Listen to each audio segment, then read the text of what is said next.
రంగరంగ శ్రీరంగని అంతరంగము పొంగగా ఆండాళ్ళు పాడినది తిరుపావై.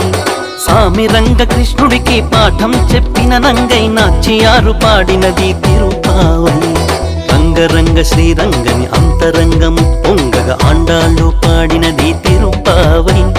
సామి రంగ కృష్ణుడికి పాఠం చెప్పిన నంగై నాచ్యారు పాడినది తిరుపావై.